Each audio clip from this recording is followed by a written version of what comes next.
Hi guys, welcome back to my channel. I've got Ellie with me again today and we're just going to be having a little chat while having our breakfast. We've got a few topics to talk about, so yeah, I hope you enjoy. So our first topic is how to tell your parents that you don't want to go to university.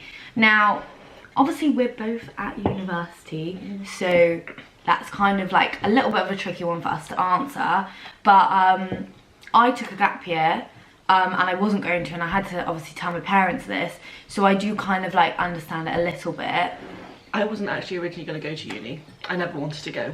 And then you decided last minute that you wanted to? Yeah, last minute I decided I wanted to. But my mum was actually okay about it. She wasn't too bad. She was like, honestly, whatever makes you happy. Because I was thinking of like a career in the RAF type of thing, so... Yeah. It's just working out what you want to do with your future, really. Yeah, I think if you're going to go to your parents and they really want you to go to uni and you're saying, no, I'm not going to go, I think something to go to them with is like a plan. Like, what are you going to do? You're not just going to sit at home and do nothing for however many years. Like, my parents really wanted me to go to university, and when I had a gap year I said, this is what I'm going to do on my gap year. I've got a job, I'm going to work this summer. I deferred my offer. I did like a few more like studying kind of things, and that was like, they were fine with that. They weren't bothered about that, and they were fine with me like living at home as well. So well, I didn't actually take a gap year in the end. I just came straight to uni. I do kind of actually wish I took a gap year though. I do feel like I wasn't quite mentally ready for university. Like, I wasn't quite mature enough. It is quite difficult to move. It's not like I wasn't mature enough. I just feel like that 1 year gap would have just been perfect. Like, just take a rest, take your time out of education, earn some money. But I think for me, the gap was really needed because I wanted to go to university. I wasn't 100% sure on what I wanted to do, but I wanted to go to uni. And then by the end of my gap year, I literally like, I was so ready to go, and I was like, yes, let's go, we're gonna do it. And then, you know, I don't think I would have been like that. I was so excited to come, and I don't think I would have been like that if I hadn't have took that gap year, if you know what I mean. Well, I was still excited to come. I really think a gap year is good. I think I should have taken one, but, you know, I'm here now, and I've enjoyed it. There's been ups and downs, but, you know. It's good for money as well, like, to earn money before you come to uni. That's, like, really important, because I don't want to live, like, the student life where I'm not able to go out and do things, go out with my friends, like, explore the city and do fun things, whereas I could do that. Because I'd worked, and you'd worked over the summer, hadn't you? But then I worked over the summer, so I kind of ruined my last summer with my friends before coming off to uni. I worked Monday to Friday. I didn't really do much in the evenings. I didn't really do much on the weekends because I was tired, so... But I mean, I did earn some money, which was good, but then at the same time, I didn't really have the send-off like I kind of wanted. Yeah, I get that. Like, pushed everything into one space. I suppose like a lot of my friends went to uni straight away. Or I worked with them. So at my job, like, that was quite good because I worked with a lot of my friends. So when I left, like, it was kind of like a little family there, if you know what I mean. So yeah, I think like, if you're going to tell your parents that you don't want to go to uni, or if you want to take a gap year, literally just go to them with a plan and have a sensible idea. Don't just say, I'm not going to uni and that's it. I don't want to. Just go to them with a plan, a sensible idea, talk to them about it, and maybe like even like drop hints. Don't just spring it on them, because that can be harder for them, because they'll be like in shock. And even like, so say you don't have a plan to go to your parents with, just go to them and be like, look, I don't want to go to uni, but I haven't sorted something out yet, but I will sort it out. I will get there eventually. I might just need to chat to them about it, because, you know, they might be going, go to uni, but actually you might have found like, or could find like a really good apprenticeship, or a really good job that's got like career progression or something like that.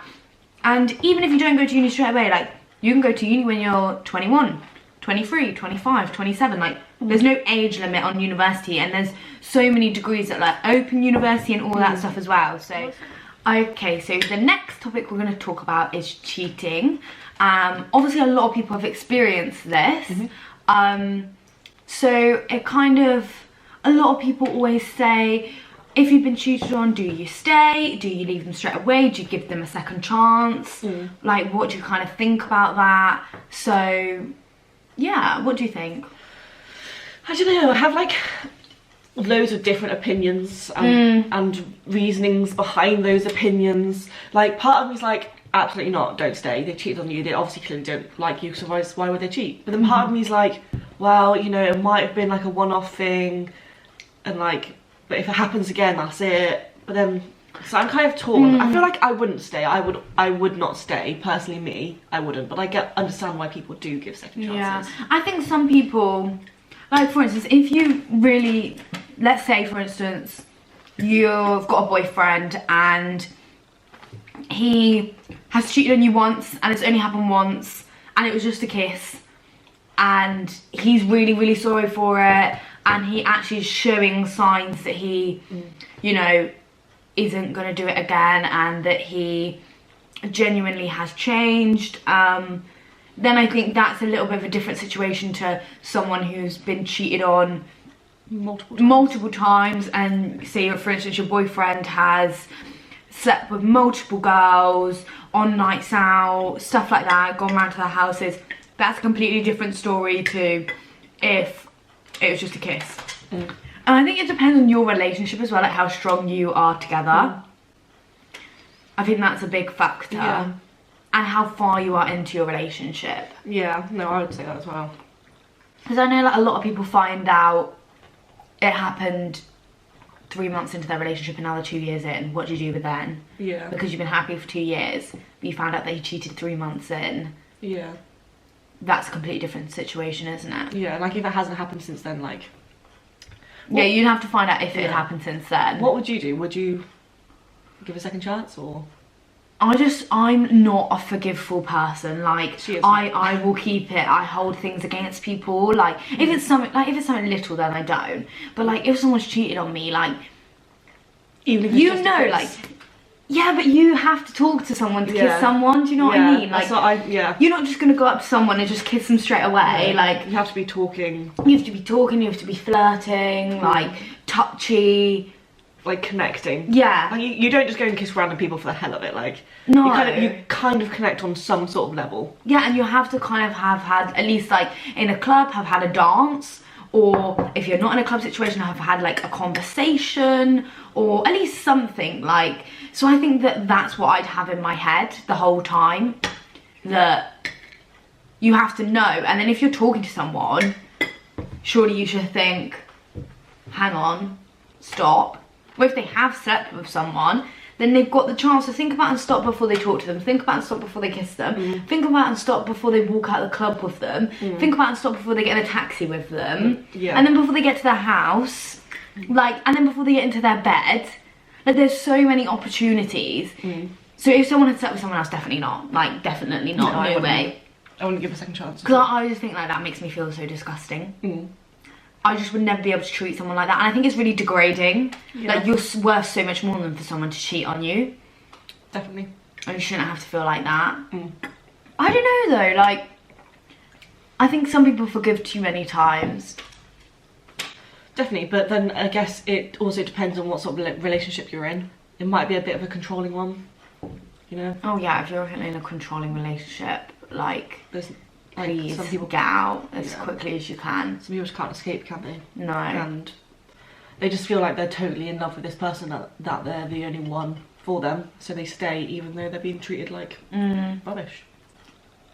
And like, if you're in that position with your friend and you feel like your friend's been treated really badly and they're in a controlling relationship, you just need to support them, you know, to help them with that. Because I know it can be really difficult if your friend's getting cheated on.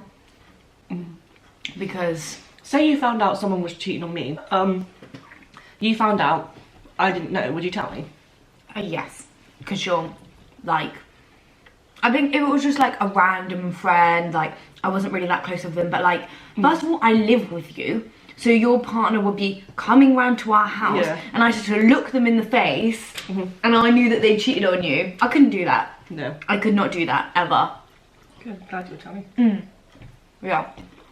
I think like lots of people get like DMs and stuff on Instagram, don't they? Like, your boyfriend's cheating on you, your girlfriend's cheating on you. Yeah. I think that's really difficult because you'd want to tell someone, but not in a horrible way, not in a malicious way, because like you don't want to hurt them, but then you want to tell them at the same time. I think you have to be really careful with those things, though, especially if you don't know the person that well. Definitely. Okay, so the next topic is surrounding moving out. So obviously this is quite a broad topic. So in sense of moving out with uni, then you can go back and watch my uni part 1 if you're moving into halls, and uni part 2 if you're moving into a house.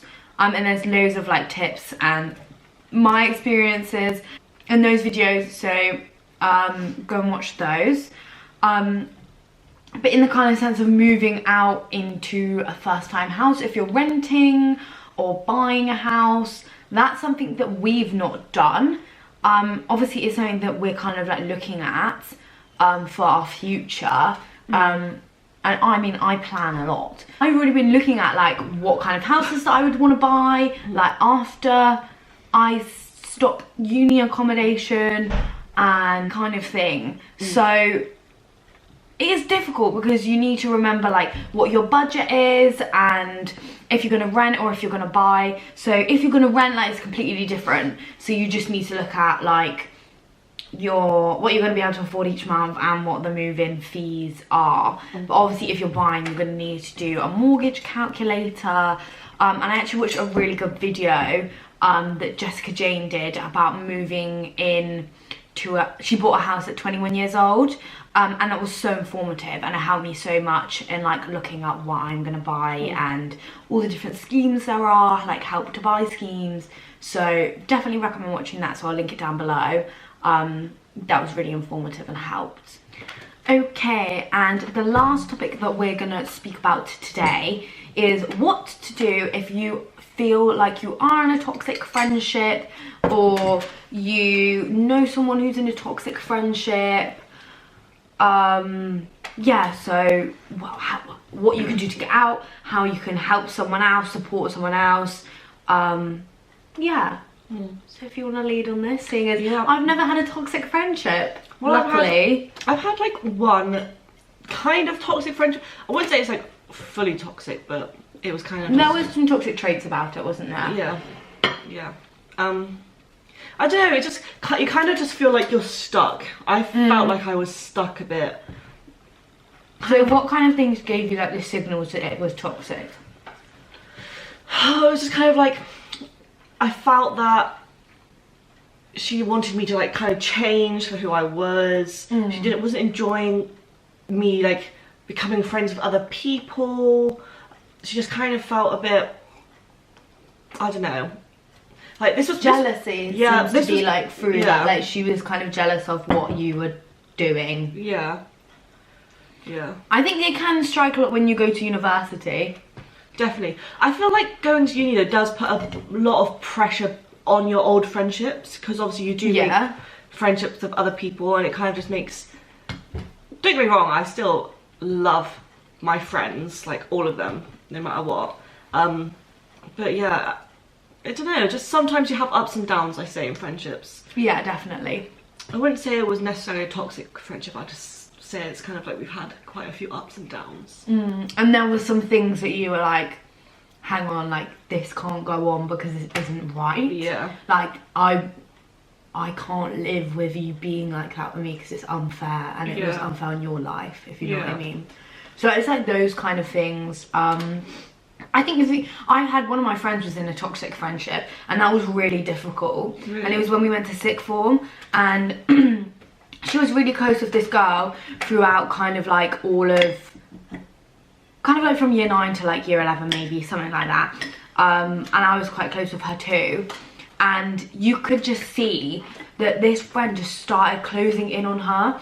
And it got to the point in sixth form where their tutor even noticed that something wasn't right there, and her friend didn't want her to go and do things with anyone else, like didn't want her to meet up with anyone else, was like would say things like, you don't even like me, like you don't even want me to be your friend, like you shouldn't do this, you shouldn't do that. That's not okay. And for me with her, I said to her, I was like, you need to really try and get out of this, because it's really not fair on you. Like, it's taking a toll on your mental health and on your other friendships as well. Like, that's so difficult that it might hurt your other friendships. And, you know, I just said to her, I'm gonna be here for you no matter what. But I was honest with her and said, this is not right. And then more and more people started saying, this is not right, you know, this seems a bit weird, this seems a bit off. And it got to the point where through sixth form, it was such a bumpy ride for her that she wanted to drop out. Like, she hated it so much. And then in the end, they literally she cut her off, blocked her on everything, said, I don't want to talk to you, I don't want to be friends with you, now they're not friends at all. And she's so much happier. Yeah. But like, obviously sometimes it's not that easy to just cut someone off. But, you know, try to if you can, because although it's difficult, it will be better without them in your life. So, well, my experience with like a toxic friend, well, not necessarily toxic, was back in school, but it was quite a while ago. But I feel like as you grow up, you kind of, everyone becomes more aware of each other anyway, so you don't have that much toxicity between people. So yeah, I just kind of feel like when you mature, you're just so much better as a person. Yeah, and I feel like you're more honest as well. Like, if you do something that annoys me, I'll just tell you. Yeah. Or like my friends and stuff, but like, I feel like you don't really do that. Like, I feel like in school people purposely wind each other up. And there's like all the conflicts with like boys and stuff like that, whereas you don't really have that when you get older. Like, I become so much more chill. Thank you so much for watching today's video, guys. If you want more stuff like this and want to see more from me and see a couple of videos from Ellie too, make sure you like this video and subscribe down below. And I'll see you with another video very soon. Bye!